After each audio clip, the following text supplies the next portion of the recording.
You're listening to Dairy Voice by Dairy Business News, a podcast exclusively for the dairy industry.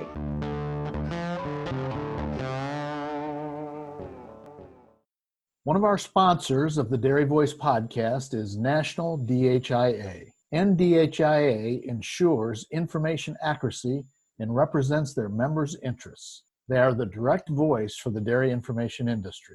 To find out more, go to dhia.org. What's the largest part of your cow's diet? Your forage. But every farm is different, and so is every ration. Whatever your crop, whatever your conditions, there's a Forage Mate inoculant for that. The Forage Mate inoculant portfolio delivers a wide range of proven performers, each uniquely formulated to maintain superior standards and consistency to help your cows reach their full potential. Flex to your forage goals at foragemate.com or contact your Diamond V Forage Mate representative today. Good morning, good afternoon, and good evening. Wherever you are in your day, welcome to the Dairy Voice podcast by Dairy Business News. I'm your host, Connie Kuber, with Sealpro Silage Barrier Films by Connor Agriscience. Thank you for joining us today. Please like, subscribe, and share this podcast with your friends. And yes, my voice is a little off today, but it's spring in Central California, and we've got a lot of blossoms going on, so excuse my raspy voice. I always keep in mind that we have listeners who are not part of the dairy industry, and we appreciate you learning about the great lengths that the dairy industry goes to educate and share information that benefits not only the cattle we manage, but the people who consume our products like you. So thank you for listening. Today, our conversation is all about nutrition. And although we should be all reaping the benefits of dairy, we're focusing on infant and baby nutrition today, specifically the first 1,000 days of life. My guest is Sally Cummins, Vice President, Nutritional Affairs for Dairy Management, Inc., or DMI. We're going to cover why that first 1,000 days are important to brain health and what DMI is doing to promote this information to moms and dads. Funds for this program are, of course, a part of checkoff dollars. So we welcome Sally to the Dairy Voice podcast. Oh, hi, Connie. Thank you so much. It's such an honor to be here today, and I'm excited to share this topic with you. As you mentioned, I'm a registered dietitian. I've been a dietitian for over 20 years now, and I'm really thrilled to say that a good portion of that time has been working on behalf of the dairy industry. I've been on staff at DMI and National Dairy Council for about 9 years. And I worked for their marketing and communications firm for about 13 years before that. So dairy is really central to who I am. And I grew up in a dairy family as well. This particular topic of nutrition in the first 1,000 days of life is really meaningful for me. We first dove into it about 5 years ago when the dietary guidelines for the first time ever took a look at the whole nutrition over the whole lifespan. So for the first time ever, they were looking at that time from pregnancy and the first 2 years. And there was some really important ahas within that report that the committee did that really showcased how dairy plays a very important role in the first 1,000 days. And so our team dove in and really started to explore that and built out this initiative that I'm thrilled to talk to you about a little bit more today. Hey there, after you've finished enjoying this podcast, might I recommend you join me, Tim Hammerich, and our guests on Clarity at Work from Zoetis. We'll be talking genetics and their place on the dairy. You've got a seat at the table as we discuss innovations, what's next for the industry, and more. I have to find the value in everything that I do, and I still find value in Clarified Plus, so we're going to continue to use it. Just search for Clarity at Work wherever you listen to podcasts. Once you finish with this podcast, of course. It's really good to meet you. I love meeting people that are involved in our dairy industry, not just our farmers, but an industry, but people that are helping us promote our products too. What does this entail when we hear about the first 1,000 days of life?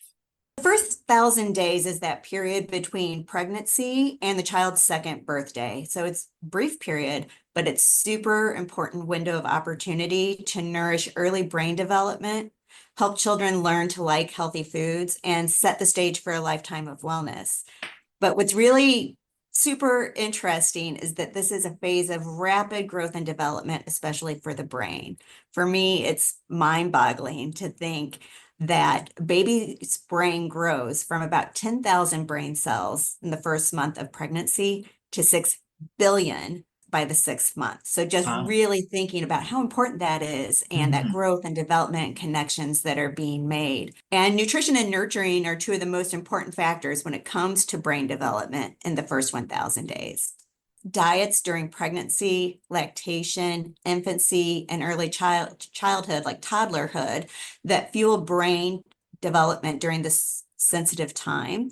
And it impacts the child's potential to grow, learn, and thrive in a way that can have lifelong effects and impact their health, their academic achievement, their ability, their social interaction, and productivity. You talked about all this incredible growth. What do we know from the research about dairy's role during this time in terms of the growth and development, not just of the brain, but the rest of the body too?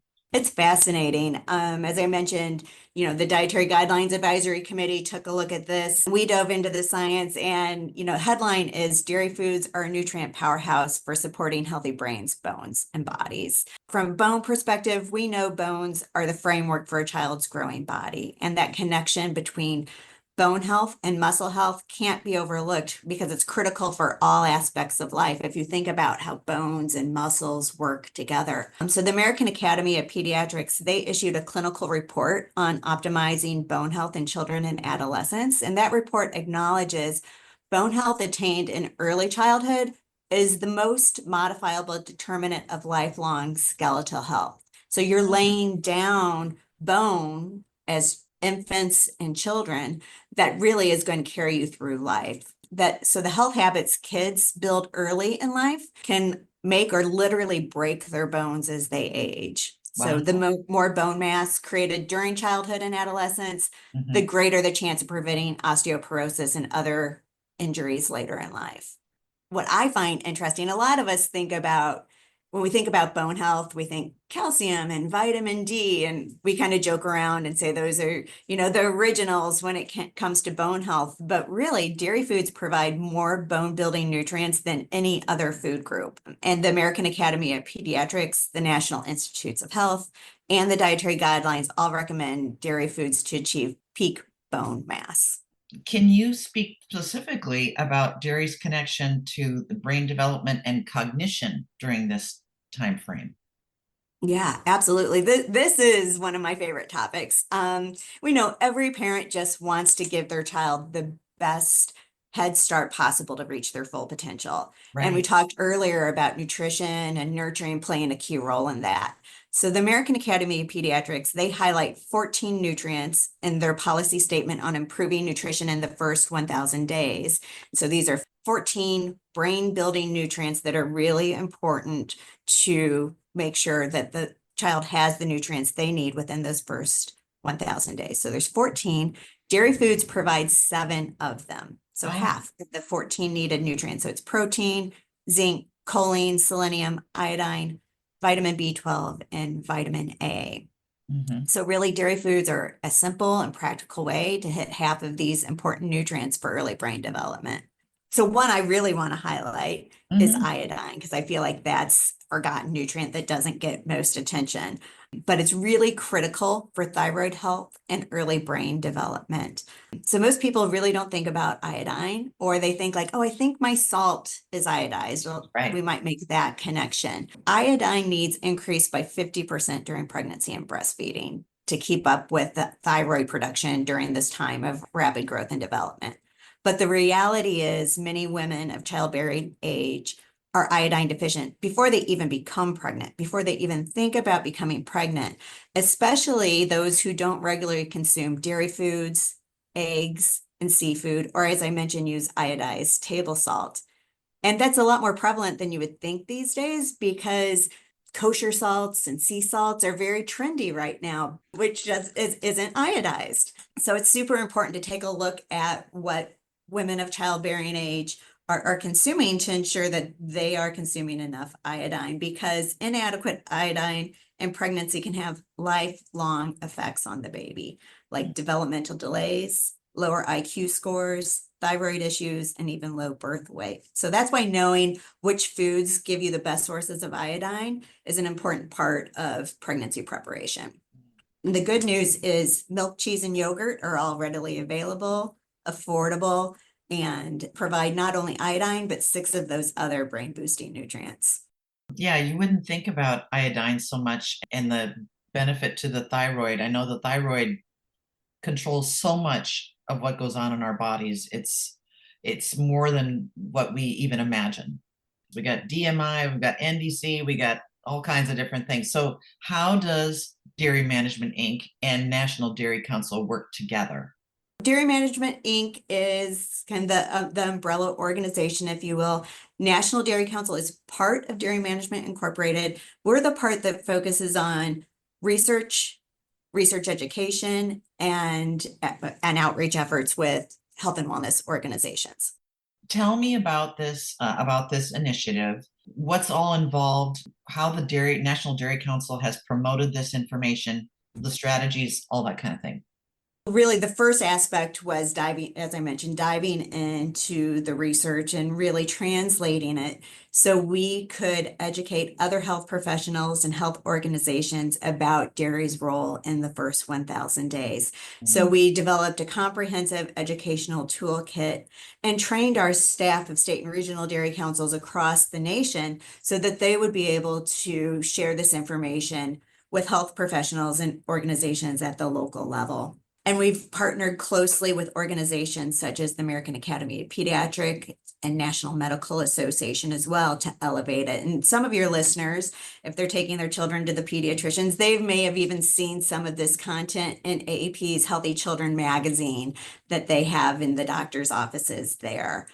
So really working closely with those organizations. And I'm thrilled to say that we are also collaborating with WIC, Women, Infants, and Children's feeding program, to incorporate this information into some of the apps that their participants utilize. Then also in the checkoffs collaboration with Mayo Clinic has featured dairy-focused nutrition content on the Mayo Clinic Press website, as well as on a parenting hub devoted to nutrition information for parents, specifically with information within those first 1,000 days.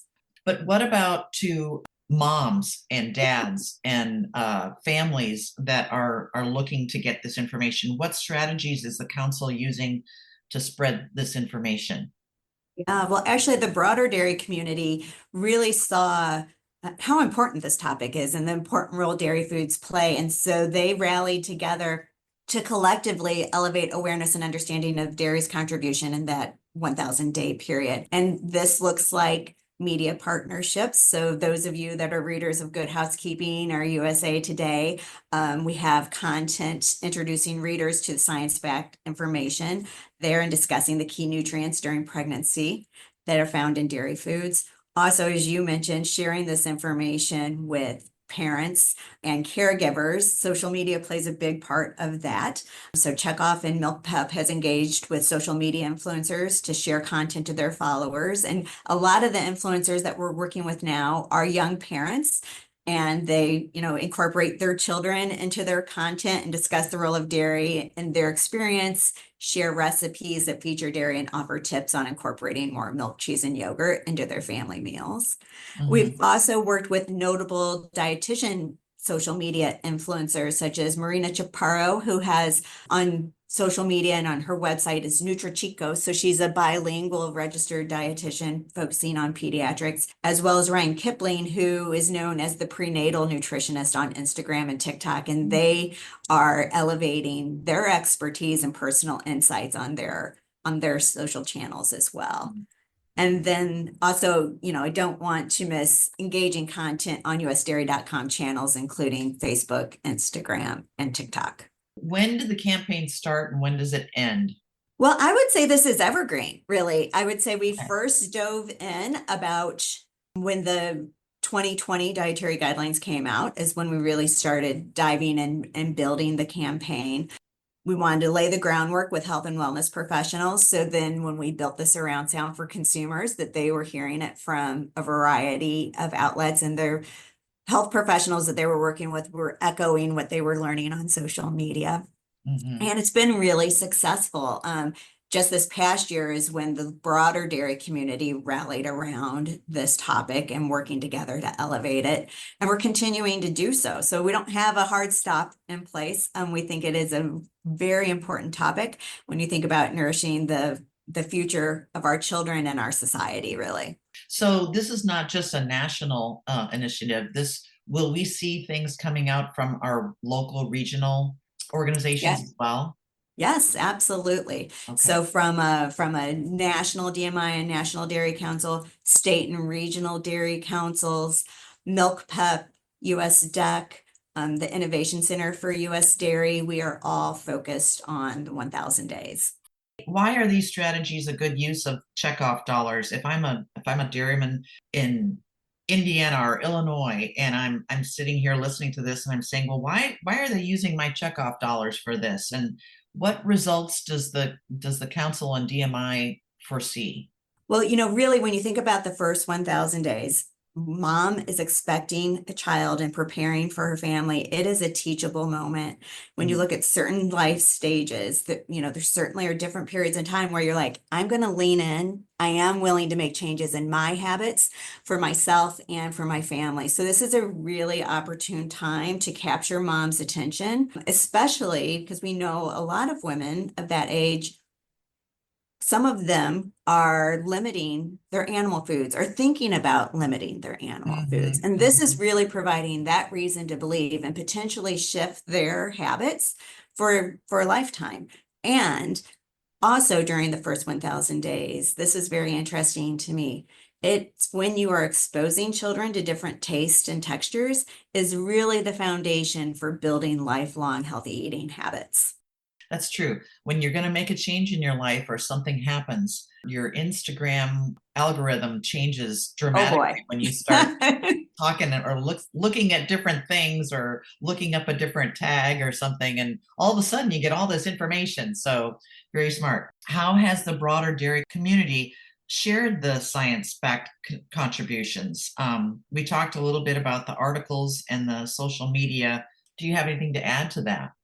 Yeah, I think, really, as you mentioned, from the media partnerships, the social media partnerships, working with those influencers, dairy content. I'm also excited that, from a pre-competitive perspective, the Innovation Center for US Dairy is really taking on this topic as well. And so we can, potentially see brands and other members of the Innovation Center showcasing it in some of the work that they're doing.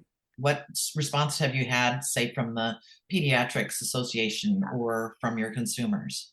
It's exciting. It's really been tremendous. As I mentioned, we've seen American Academy of Pediatrics, National Medical Association, Mayo Clinic all get on board with this. I think it is one of those topics that we all know is very important in terms of really setting children up to reach their full potential. And we've done, different educational sessions and webinars with it. And it's surprising to me how much it resonates with health professionals who will say during their training as a health professional, as well as the education they received as parents, this is new news for them, especially the iodine aspect. It's a big aha.